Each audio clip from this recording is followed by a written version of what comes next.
Ahora, a un arenero, yo lo considero mi amigo y mi hermano, y con gusto estuve aquí. Gracias, don Ernesto. Gracias.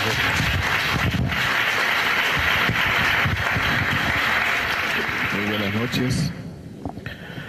Profundamente agradecido por la presencia de todos ustedes, grandes amigos y familia. Gracias a Roberto y a César por haber aceptado compartir esta mesa. Gracias a Marta Regina de Fasen, que fue quien sugirió tu nombre.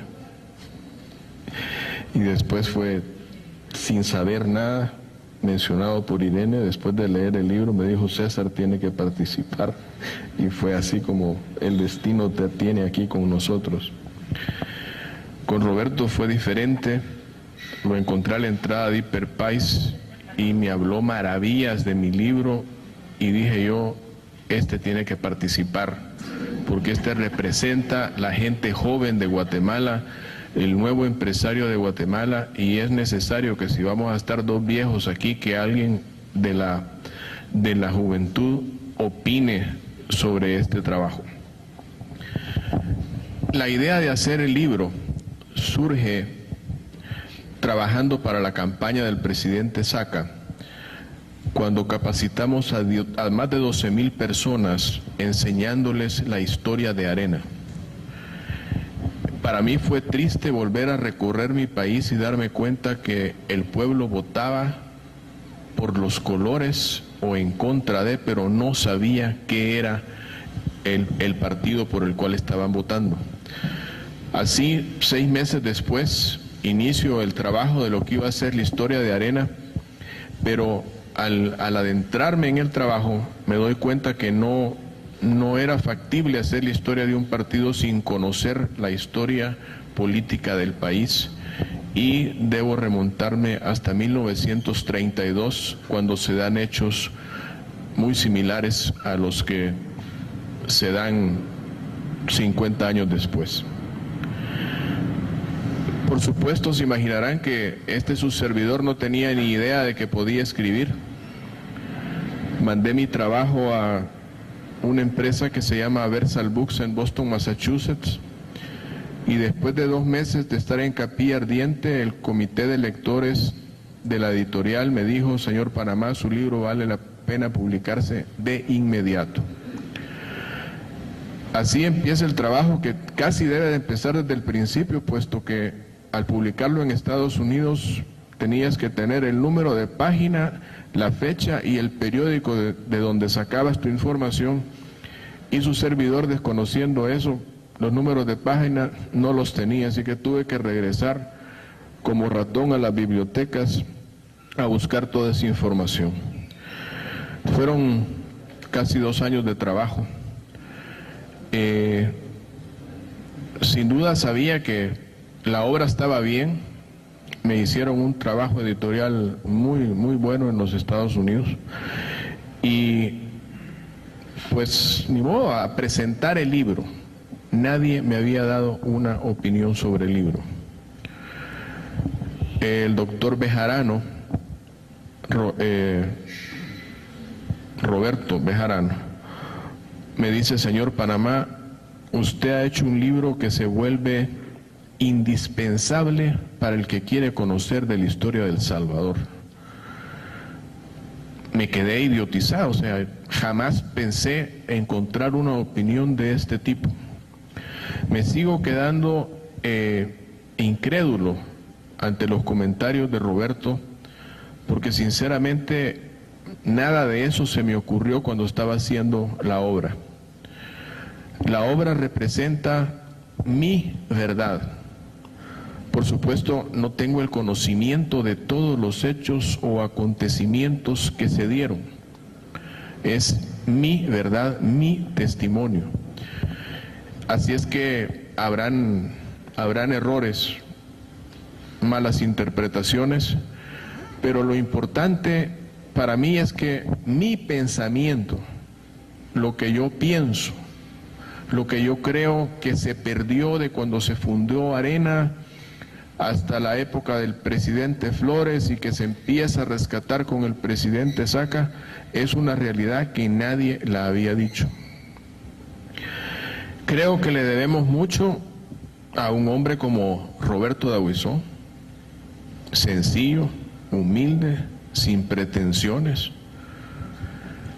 Desgraciadamente nos dejó luego de firmar los acuerdos de paz y perdemos el rumbo de Arena como un partido con una base ideológica.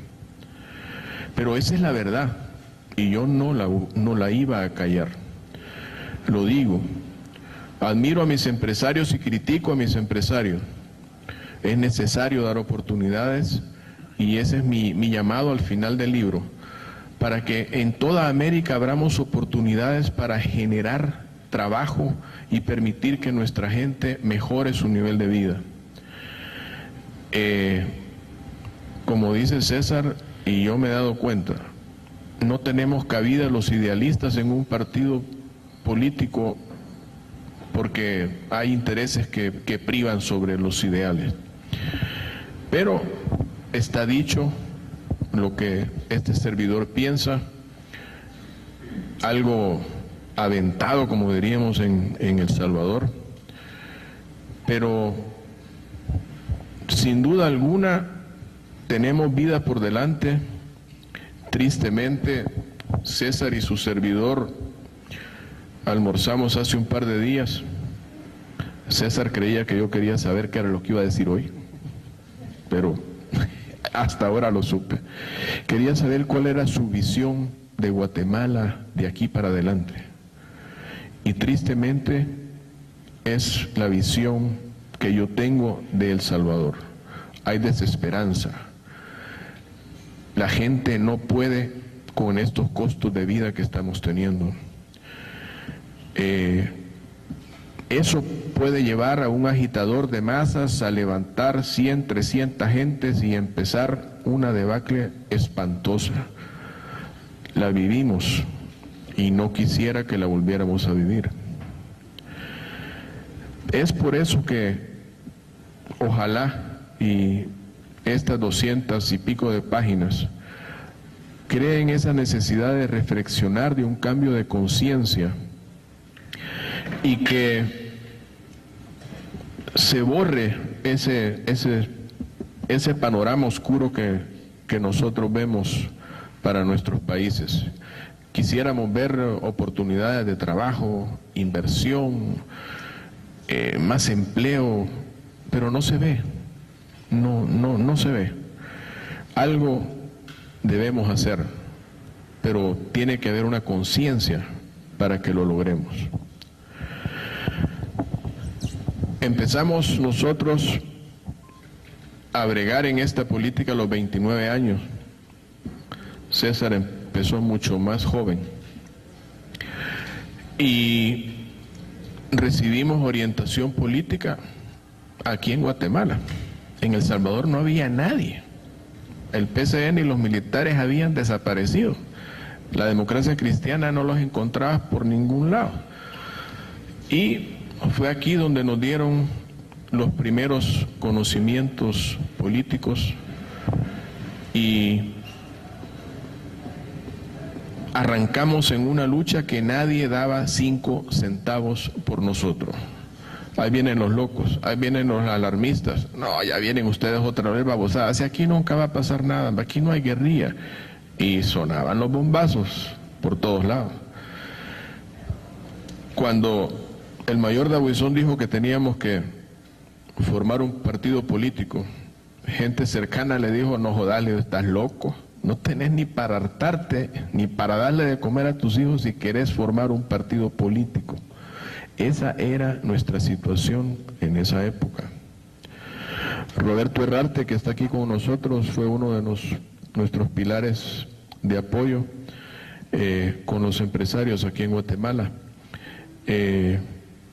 Políticamente, por supuesto, a la familia Sandoval, El Salvador le debe mucho. Y así tenemos muchos amigos, muchos más jóvenes que su servidor, que también nos ayudaron en esa época, que creyeron en nosotros, porque estábamos peleando contra un movimiento mundial. Si el rojo cubría Asia, cubría Europa, cubría todos lados.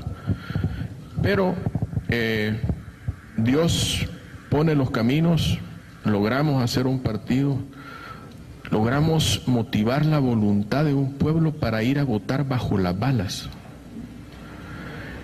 Eso es importante que busquen los partidos políticos de otros países. Cómo motivar a su gente a participar y por qué participar. Si no hay ideales en qué creer, por qué luchar, por qué plantarse, no hay partido político que valga. Va a valer la campaña publicitaria, el que gastó más pisto, ese va a ganar y el resultado va a ser nefasto para el país. Según el calendario maya, se acerca fecha muy importante en el 2012, un cambio de mentalidad, el fin del materialismo y una era de comprensión. Ojalá se dé, ojalá podamos tener paz en el mundo y gozarnos a los nietos. Dios los bendiga. Gracias.